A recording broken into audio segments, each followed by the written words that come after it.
Hi, and welcome to BitDragon Live. My name is Adam Russell. I'm your host for today. We're going to be talking about our amazing trip we just took out to Texas. We went to the Bitcoin Ethereum Super Conference. We got a chance to see some major speeches from Tim Draper. We got to see Eric Vorhies and Charlie Shrem. Cancel that. We didn't actually see Charlie Shrem or Eric Vorhies. They couldn't make it to the event. But we did actually get a chance to see John McAfee obviously talk about the vision of where things are going to be, that they're going to make potentially a martyr out of him. And the fact is that, you know, when you look at some of the projects, there was incredible projects at this event. One of the projects we were really excited about was Celsius. I think it was an amazing project. You've got Alex Mashinsky, who was the creator and founder of the Voice over IP, was another keynote that we saw. And at the end of the day, guys, it really had a tremendous amount of networking capabilities. There was many people there that we'd love to get and connected and come together, which you normally would not be able to do. So we were super excited about some of the people we met. We met Deedcoin, which is a new project that has to do with, you know, taking the real estate fee and dropping down to like 1% and sharing rewards back to the customers. We saw Travel Block, which is an amazing project. We saw YouTubers. We saw a lot of strategic partners we're able to make with people that are in the ICO space and syndicates and things of that nature. So with that, guys, hope you enjoy our recap. We're going to share with you, just some clips, 5-minute clips of some of the keynote speakers. So we'll talk to you soon. So then I started to get involved. I started to see some interesting things happen. I was with a friend of mine from Korea, and he said, there's this new game that everybody's playing. And I said, well, that's great. He said, no, everybody, half of Korea is on this game. And I said, oh, interesting. And he said, yeah. And when I go to work, I hire a guy to be my avatar so that he can go up and pick up more inventory, and so I can be a part of this other virtual economy while I still participate in this mundane economy that we have here. And I thought, well, that's interesting. And then he said, and I just spent $40 on a sword for my son's birthday. And I went, so it was like a non sequitur. And he said, no, this is a sword that's in the game. It's a picture of a sword on a screen. and I thought, wow, that is really interesting. And then he said, yeah, we're spending real money for virtual goods. So it started making me think, oh, okay, interesting. Is there virtual money? And he said, no, not yet. And then, of course, there were plenty of games out there that started to create virtual money.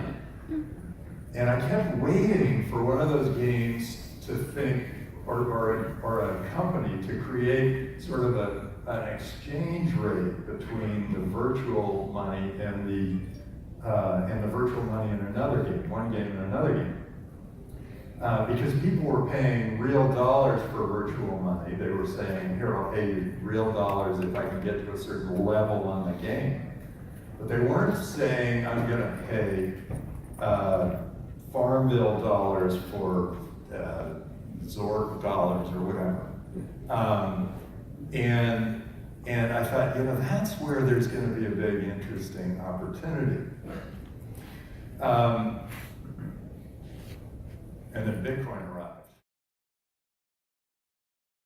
Guys, or the middleware guys, right? So when I told you on the last panel that we haven't seen the Netscape moment yet, it's because the largest things are yet to come. Things that are completely going to disrupt, things that are going to have 1 billion users. Like WhatsApp. Anyone here using WhatsApp? Yeah, great. How much do you pay for that service? Nothing. How much is WhatsApp worth? What did Facebook pay for WhatsApp? 18 billion. Well, that was without the bonus. With the bonus, it was 22 billion. So a company with no revenues is worth 22 billion. Crypto is kind of like that, right? Ethereum, what's the revenues of Ethereum or Bitcoin? Almost zero, right? But the value of the token or the coin represents the value of the community, right? If you see Ether at $950, that is the value of the Ethereum community. So Pac-Man. Anyone here remembers playing Pac-Man? Yeah, well, this is Pac-Man. The cryptos are Pac-Man, and they're eating up one currency after the next. Why? Because there is such a lack of trust in those large currencies. The bigger the bubble, the bigger the lack of trust. And why? Because there are less and less hands holding all that debt. The United States owes over $20 trillion to the rest of the world. Every new baby that is born owes over $155,000 a second it's born. It already has that debt on its shoulders. So the young generation basically says, you know, all these millennials, I have 6 of them at home, you know, and Gen X's, they're like, I don't want to carry that weight for you guys. You keep it, all right? I'll just have some crypto, you know? So the migration of wealth is because people don't believe in the dollar, not because people believe in the crypto. At least that's how I interpret it. Anyone knows who this is? Who's the guy in the middle? Huh? No, come on. Yes, all right. And the babies, who are the kids? Ninja Turtles, all right. So this was about 5 years ago. This is what the world looked like. Today, the kids have grown up. And the kids are going, thank you, we'll take it from here. Right? So, the next winners are not the people who brought us here. The next winners are going to be a whole new wave of technologies and implementations that solve the world's biggest problems. But with disruption comes a great responsibility. How many people here have a 20-year-old at home? That's it? You guys don't have kids? So would you trust them with a $20 million check? No, right? No. But that's what we're doing every day. We're giving all these crypto guys checks for $20, $30 million, and the first thing they do is they post a picture of a Lambo that they just bought. So my point to you is that you really have to, if you decide to invest in this category, right, in this asset class, you really have to find the people who are passionate about their project, who want to build something, who are doing it for the right reasons, right? Just because somebody understands technology or he can build something doesn't mean that he's there for the long term or he's doing it for the right reasons.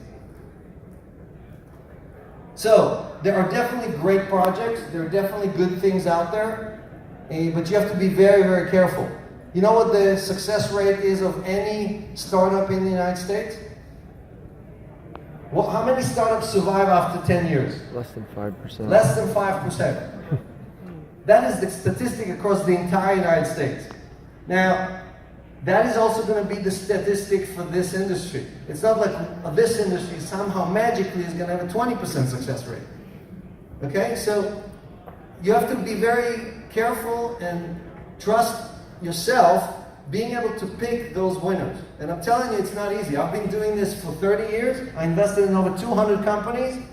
And I'm happy to tell you for the rest of the day all the mistakes that I've made, right? Including sitting with Sergey Brin when I was a big shot from New York and he was still in Stanford. And he said, oh, I need some money to build this little thing. And I said, who needs another search engine? Yeah, all right. Well, if I said yes, I would probably not be here. So I'm actually happy that I said no. So I wanted to share with you the 5 points that are the most important points that I do when I analyze an opportunity. And I say no at least 20 times a day, sometimes 30 times a day. I say no to being an advisor or to being an investor in the project, right?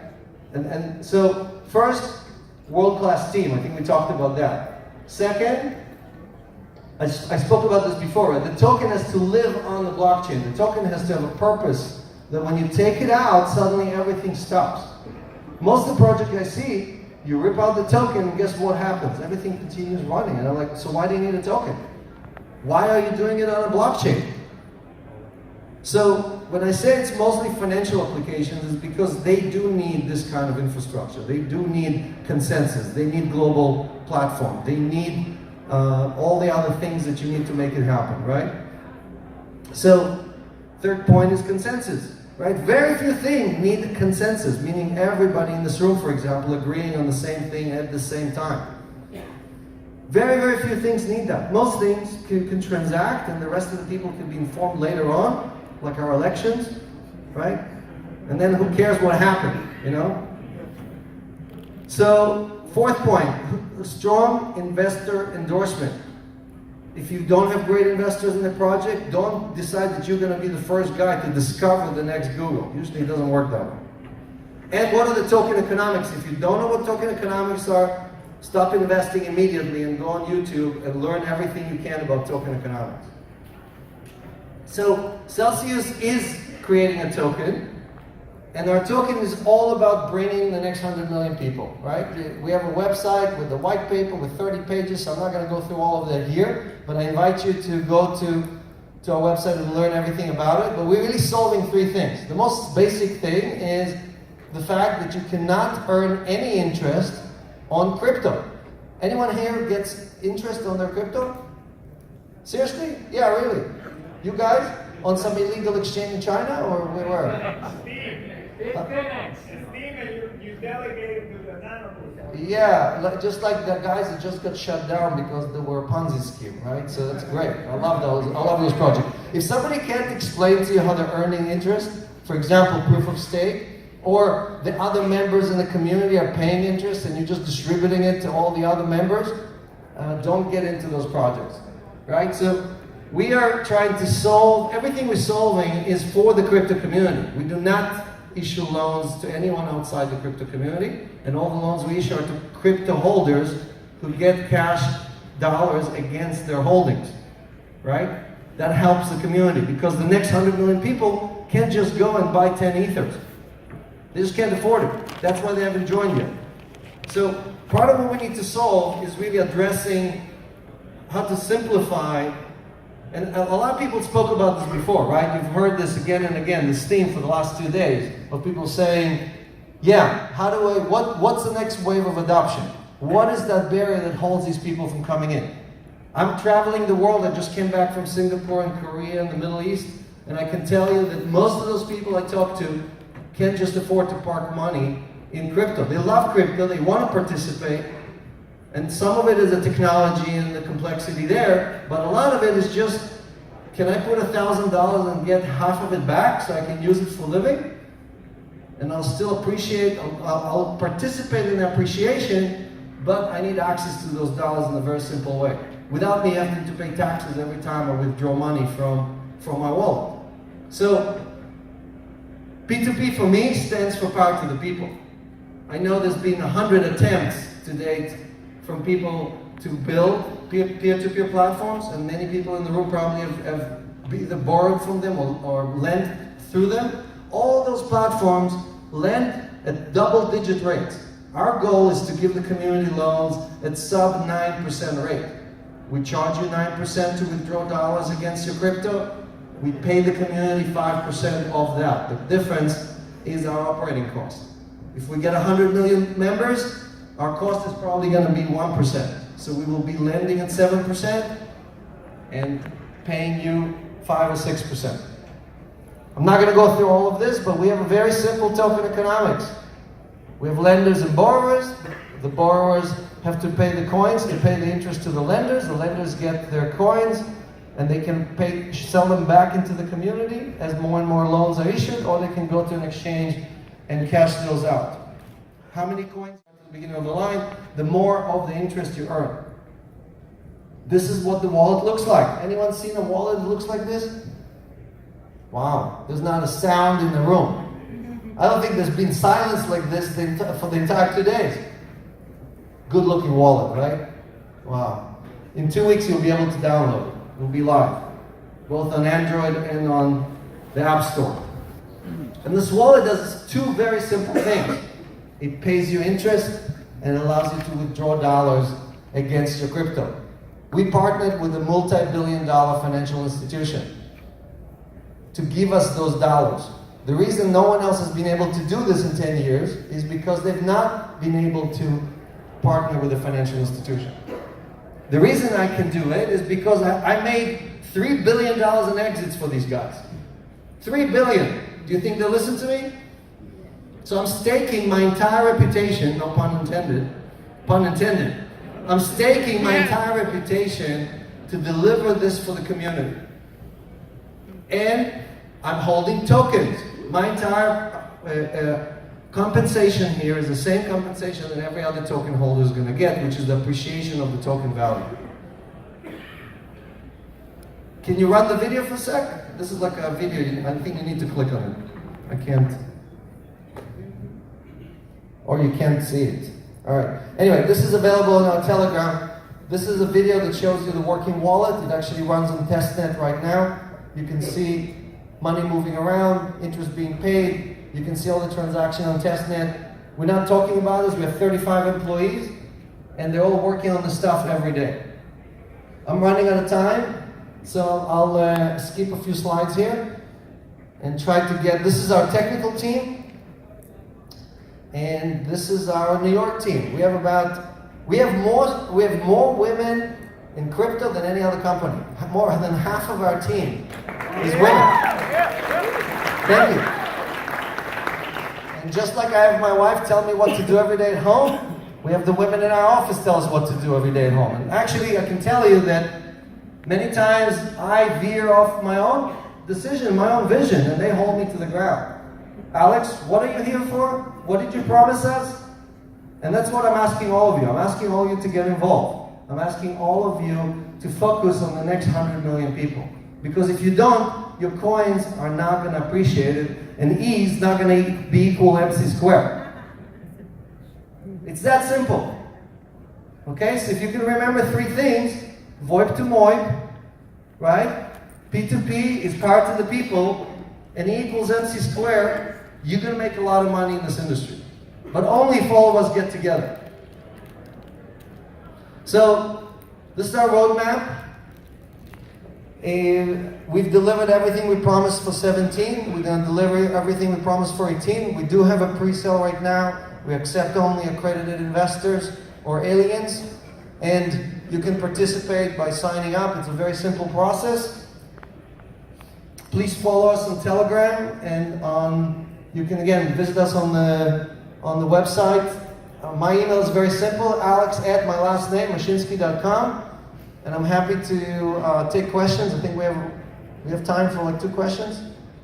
Go ahead.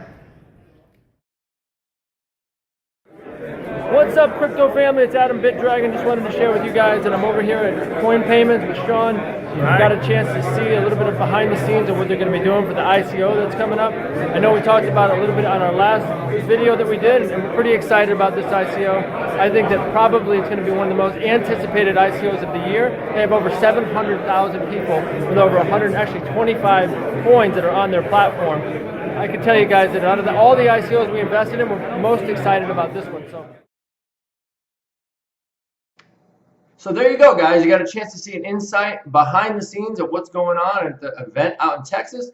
I know that, definitely if you get a chance to take advantage of any of these events coming up, whether it's in Puerto Rico, in the U.S., in California, wherever it is, definitely try to make it out to them because you're going to learn a tremendous amount of information. You're going to see the big picture with the market turning around right now. You're going to see that the foundations are being built for an incredible future. So I did want to say thank you so much for getting to the end of this video. We really appreciate you guys. Obviously, share the videos out there, like, subscribe, hit the notification button. We put up videos all the time. We want to keep you guys in the know. BitDragon Live is our Instagram channel. In case you guys didn't know, in the comments below, you can see our information on how to follow us and get involved in the community. So with that, guys, take care, take charge, and we'll see you at the top.